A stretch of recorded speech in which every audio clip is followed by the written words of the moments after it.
प्यार न मुकम्मल होई, जान के बा दुश्मन बनल हर कोई। लागता प्यार न मुकम्मल होई, जान के बा दुश्मन बनल हर कोई।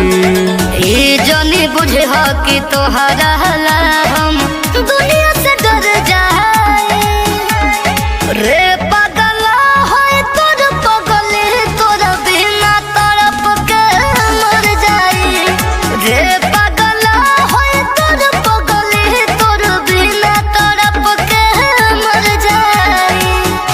पाप कैले बड़न सही दुनू, यही से आज हम ई दुनू वाला के ऐसे सजा दे हम कि गांव में 7 पीढ़ी तक कौनो के प्यार करे के जरूरत ना होई।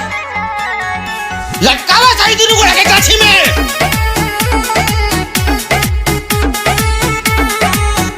भले के तो नो भी दुनिया ये ढाहे से तम, बाकी तो हर चाहत ना हो पाई कम।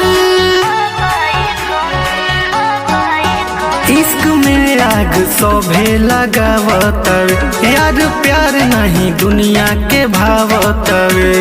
साथ जे छोटे दिलवा गम से पूरा भर जाए रे पगला होए तोर पगले तोर बिना तड़प के मर जाई रे पगला होए तोर पगले तोर बिना तड़प के मर जाई।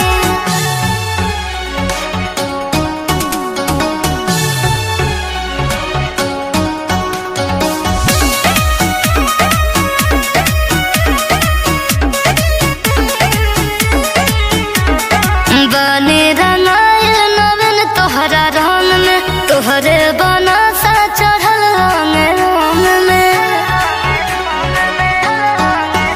तोहे हमर उमरिया भी लाग जाए, तोहरा जिंदगी के दुख सारा भाग जाए। कहत दादन सांस बन के सीना में उतर जाए रे पगला होए तोर पगले तोर बिना तड़प के मर जाई रे पगला होए तोर पगले तोर बिना तड़प के मर जाई बिना तड़प के मर जाई। जौन दशा काल रहे उहे दशा आज बा। मोहब्बत के सबसे बड़ा दुश्मन आजो समाज बा।